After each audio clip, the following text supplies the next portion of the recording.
Hello, I'm E.B. Stevenson and welcome to this EBTV video. One night during the first full week of March 2021, I was watching YouTube videos on online dating horror stories. And it got me to thinking, what are my views on the topic of online dating? After hearing those horror stories, here are some of my thoughts.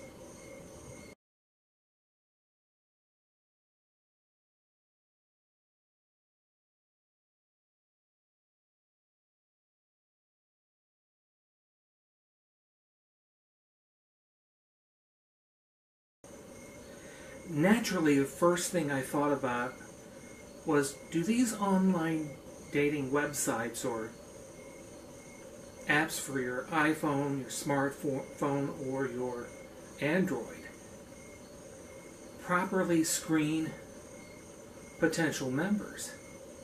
And I don't think that they do too good of a job of screening potential members. Online dating has been used so much to scam people out of their hard-earned money. And that in itself is disturbing. Someone I met through a single adult group here in St. Louis signed up for one of those websites before she met her husband. And the only people that looked at her profile were scam artists from West Africa. Scam artists come from all over the world, not just West Africa. You can find scam artists in Russia, mainland China, and other parts of the world. And they're not just men. Women have also been scam artists. Online dating websites and phone apps do not do a good job of properly vetting the people that apply for membership.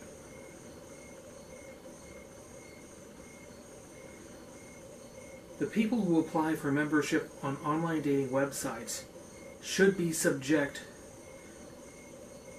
to a background check, not just a criminal background check, but also an economic and mental health background check.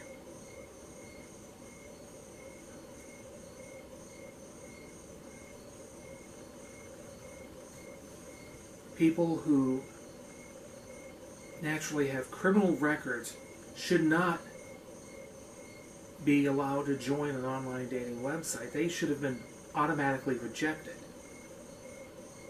And the administrators of these websites do a very poor job of raising red flags, such as criminal records, whether that person is undergoing treatment for a psychological problem or something like that.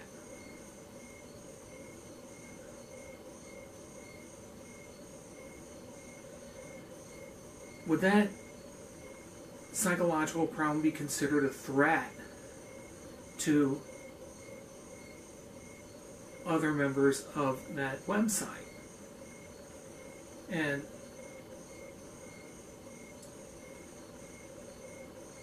And could that person's criminal background automatically disqualify him or her from an online dating website or phone app? A lot of these nightmares occur because potential members of online dating websites or apps are not properly screened. They are not properly vetted.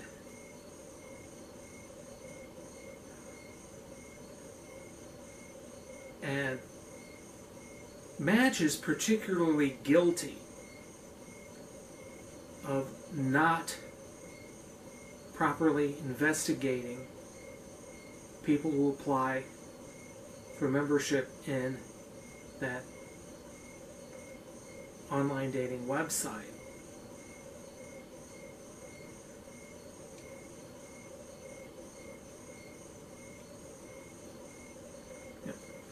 An online dating website should scrutinize that person intensely before accepting him or her as a member.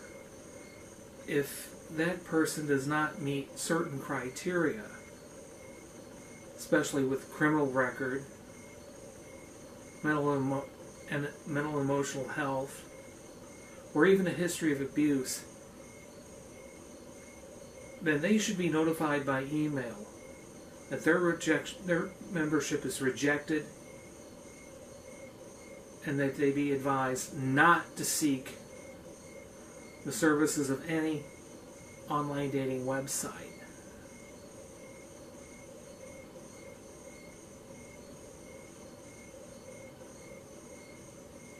And if you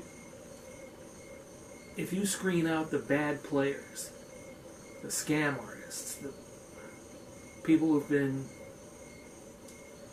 dealing with many emotional difficulties or something similar, if you weed them out, it would make online dating a better experience for everyone.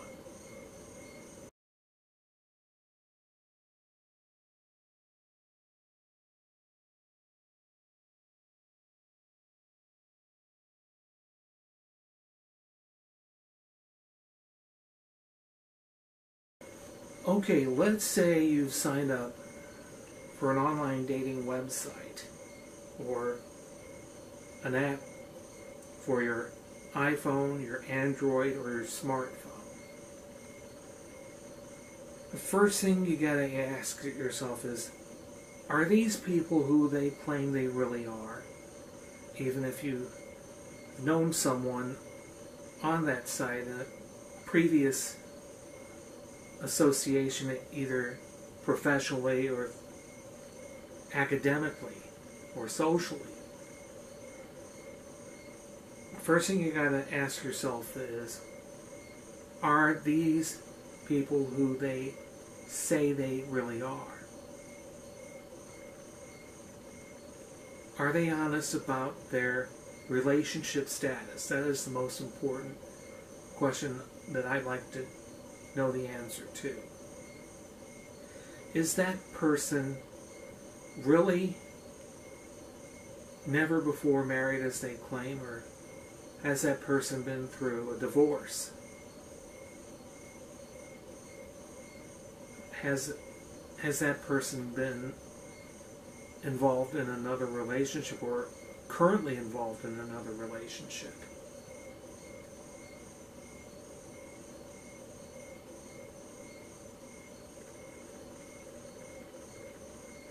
Does that person live in the area they claim to live in? Chances are you may find somebody that lives in your hometown, but in reality could live halfway around the world.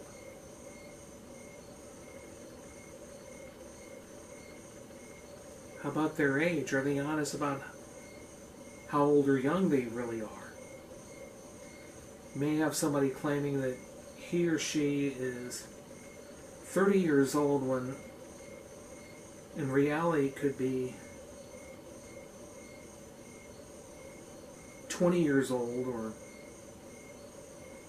or 50 years old.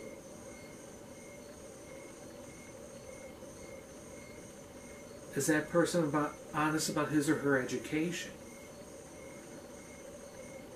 Some people may claim that they have a college education when they could be covering up the fact that they probably didn't finish high school or didn't go through trade school.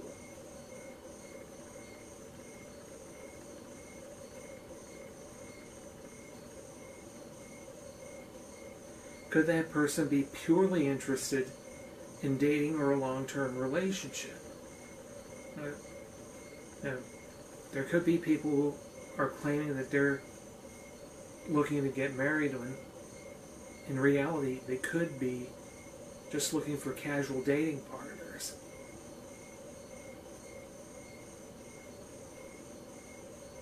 Is that person of the religion he or she claims to be a member of? I could run across someone who claims to be a Christian, but in reality could be agnostic, or someone who may be a Catholic, as they claim, and in reality it could be Buddhist. Those are just a few examples.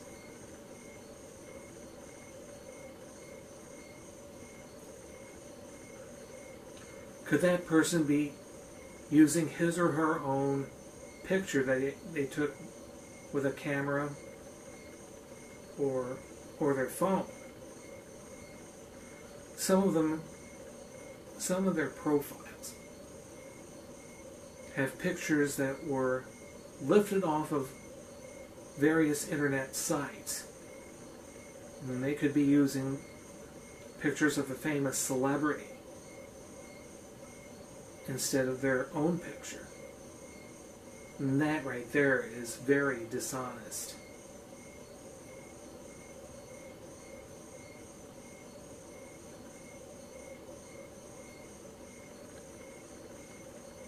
And if you don't like dishonesty, then maybe online dating is not the right fit for you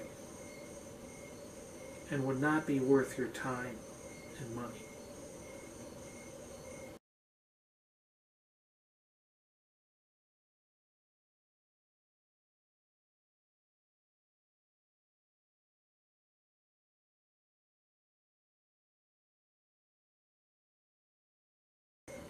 If I were to ever go on an online dating website again, I would have a whole bunch of questions to ask a potential dating partner. Of course, I prefer my dating partners to be women.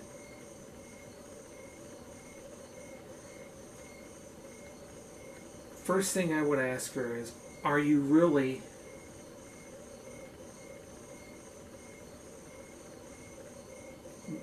looking for a long-term relationship, or are you looking for just a casual date? Are you looking to eventually get married?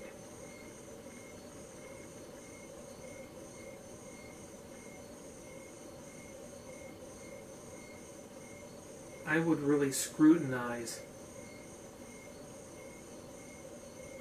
that answer. She could be saying one thing and when actually meaning something else.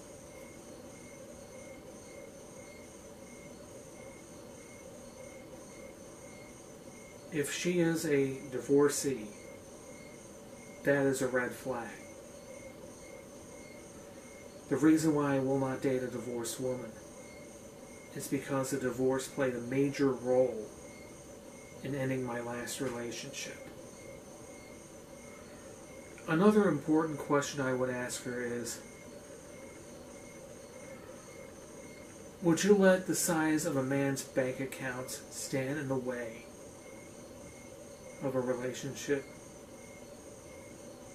If she says yes to that question, that's another potential red flag. On the other hand, if she says no to that question, then it could be worth pursuing a little further as far as I'm concerned. What is her religious background? In my case, I would prefer a woman who was Catholic. I converted to Catholicism back in the mid-1990s. I would only consider a Protestant if she were willing to convert to Catholicism, like I did.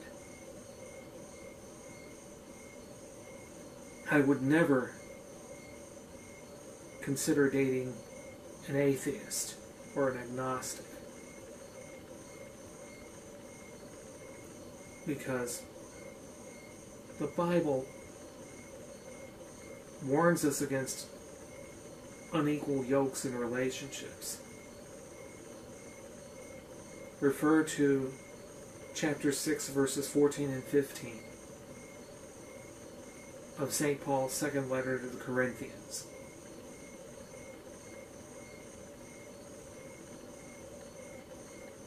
Is she living where she claims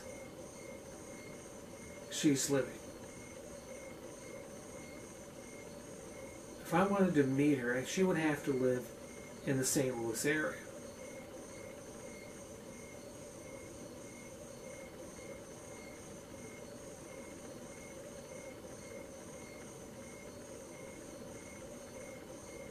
Now, if she claims to live in the area but doesn't actually live in the St. Louis area, that would raise another red flag for me.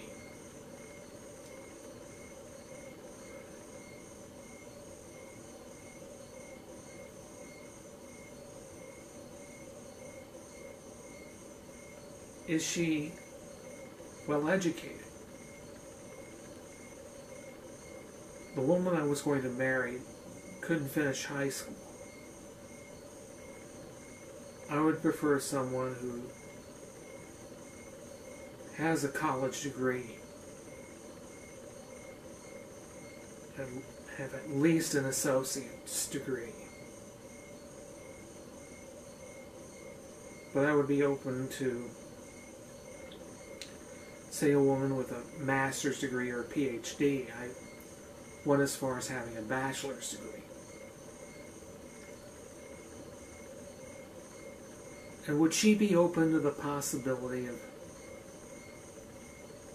I asked this question when I was younger, would she be open to the possibility of having her husband stay home and raise the children while she's out pursuing a career?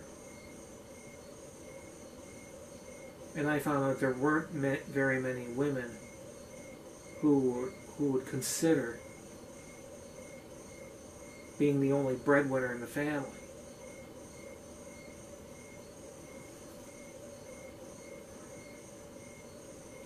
The most important question I would ask her is about her family background. I would be reluctant to date a woman whose parents were divorced.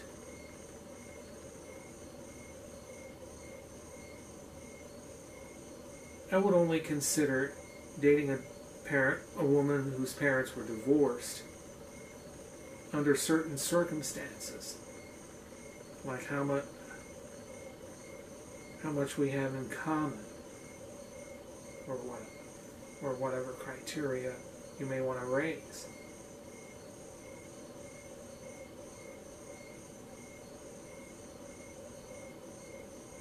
If she was living outside the area in which you live, in which I live, would she be willing to relocate for the right man?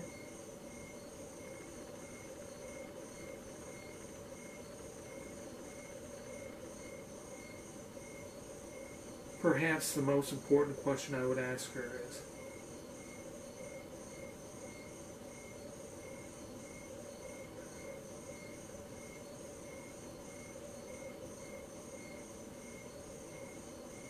what have you been through in life that would make me think about dating, let alone a long-time relationship?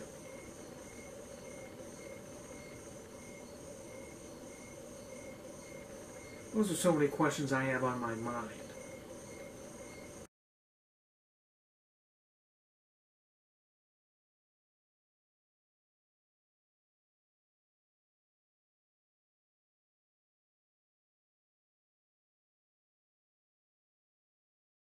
At the start of the video, I mentioned online dating horror stories. I want to tell you mine.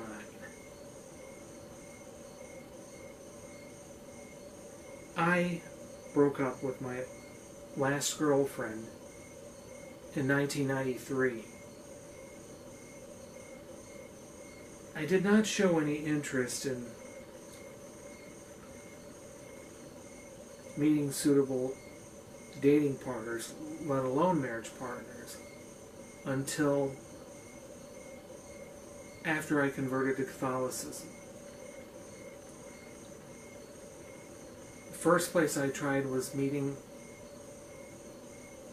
eligible single women through the local chat rooms on America Online, or AOL for short. I set up several dates with several different women, many of whom were close to my age, like within 3-4 years of my age.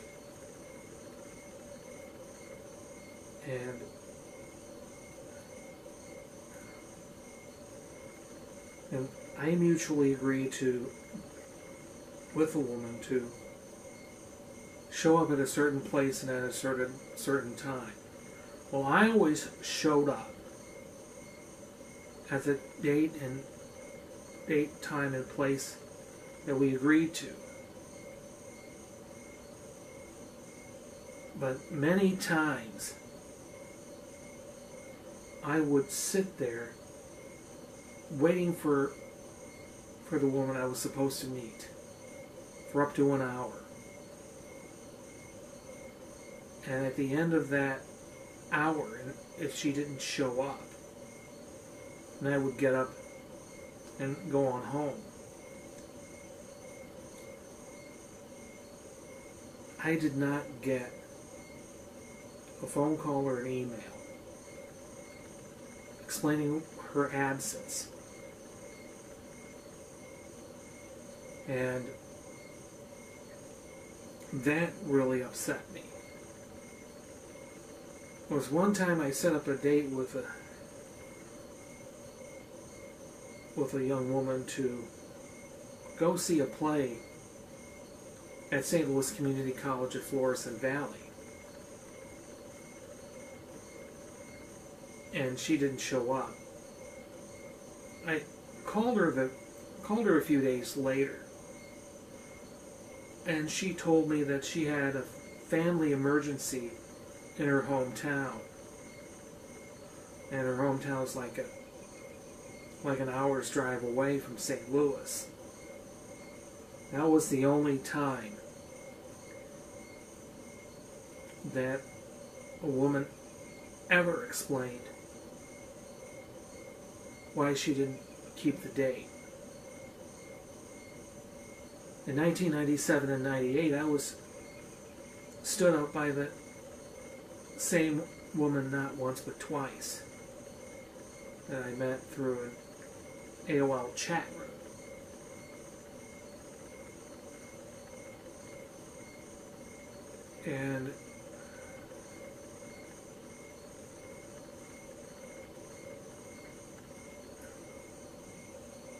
And it got so bad that I just couldn't take it anymore. I couldn't take all those no-shows. And of all the girls that did show up, I only got to see them once or twice and never see them again.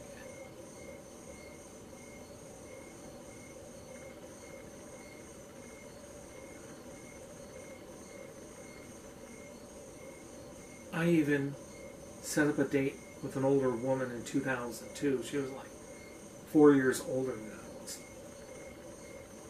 We decided to meet at a coffee house in St. Louis's Tower Grove neighborhood.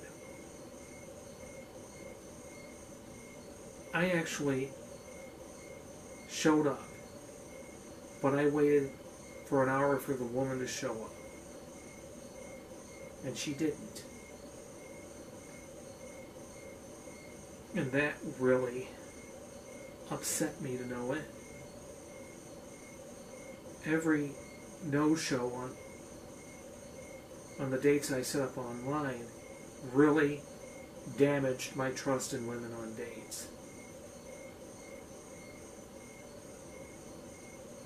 The worst part was I finally tried the online dating sites, looking for someone in the St. Louis area that I could go on a date with and hopefully end up marrying. The selection was not that great.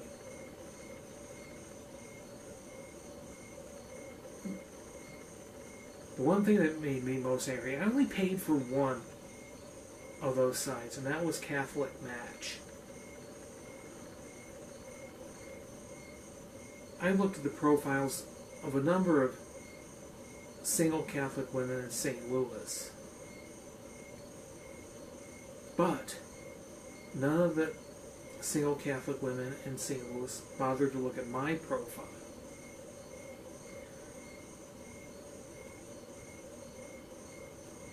It got so frustrating.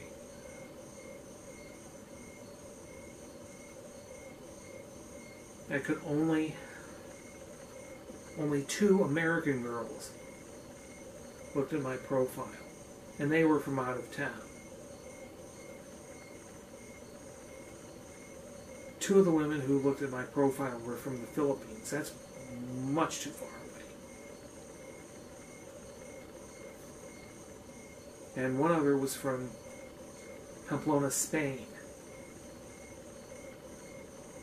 The one thing I learned from that was, if you sign up for an online dating site, you should never expect to meet someone in your hometown. You should never expect anyone in your hometown to look at your profile.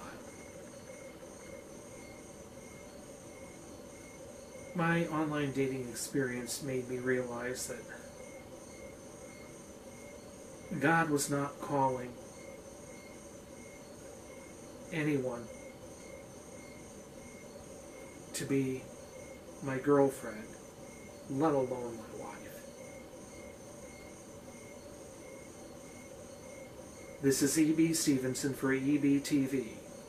Thank you for watching.